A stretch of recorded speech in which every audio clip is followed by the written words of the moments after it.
Saudara Andreas Nahot Silitonga dan timnya mengundurkan diri sebagai kuasa hukum Barada Richard Eliezer, tersangka kasus tewasnya Brigadir Yosua Huta Barat di rumah dinas Kadif Propam. Andreas Nahot Silitonga dan tim mendatangi gedung Bareskrim Polri Sabtu siang untuk menyampaikan surat resmi pengunduran diri kepada Kepala Bareskrim Polri. Namun tidak dapat bertemu karena Komjen Agus Andrianto tidak sedang berada di tempat. Andreas akan kembali datang ke Bareskrim Senin lusa untuk menemui Kabareskrim. Andreas tidak menjelaskan alasan ia dan timnya mundur sebagai kuasa hukum Barada Eliezer. Kami sebagai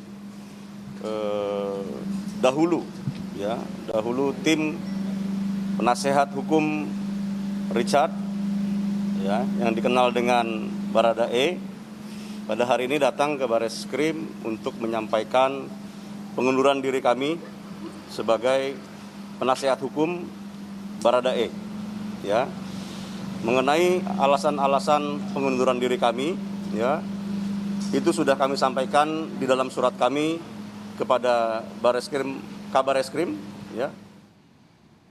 Sementara itu siang tadi sejumlah kendaraan taktis Brimob memasuki halaman gedung Bareskrim Polri. Beberapa personel Brimob tampak mengenakan seragam lengkap dengan senjata laras panjang. Kemudian mereka memasuki kantor Bareskrim Polri.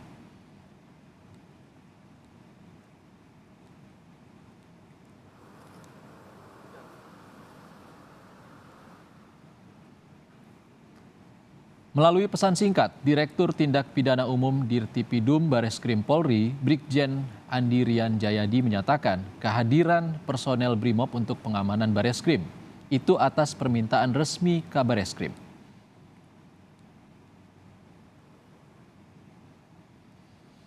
Sementara itu LPSK angkat bicara soal pengakuan Barada Eliezer saat pemeriksaan psikologi. Kepada LPSK, Barada Eliezer mengaku tidak menyesal telah menembak Brigadir Yosua. LPSK menyebut keterangan Eliezer ini konsisten dengan pernyataan yang diberikannya saat diperiksa oleh Komnas HAM dan tim khusus.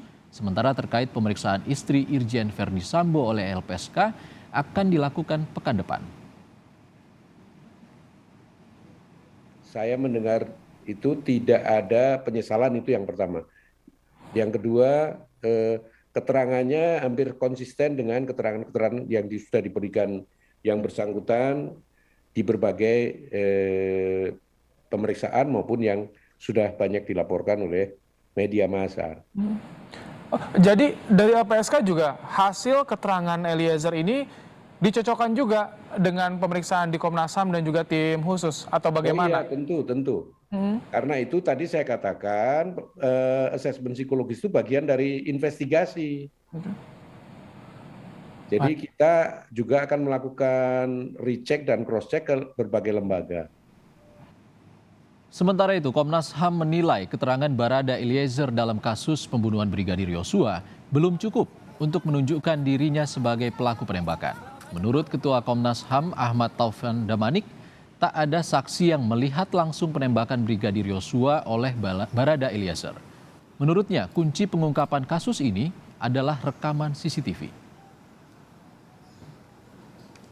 Menduga sih oke, tadi menjelaskan bahwa si A melakukan ini belum bisa. Sama dengan Barada E. Ini kan baru keterangan Barada E sendirian.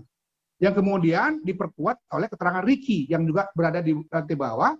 Tapi Ricky sebetulnya tidak melihat langsung tembak-menembak itu. Dia katanya melihat Joshua mengacungkan senjata, kemudian ketika ada suara tembakan, dia sembunyi.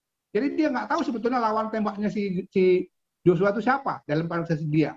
Setelah kemudian suara tembakan berhenti, baru dia keluar, dia lihat Joshua sudah terlungkup, kemudian dia lihat Barada E turun dari tangga. Kan kesaksiannya nggak perlu juga. Tergantung kepada CCTV dan komunikasinya. Saya katakan dari awal, kalau Anda baca berita, nonton TV, berkali-kali saya katakan, sebetulnya saya marah kan, saya akan lapor Presiden.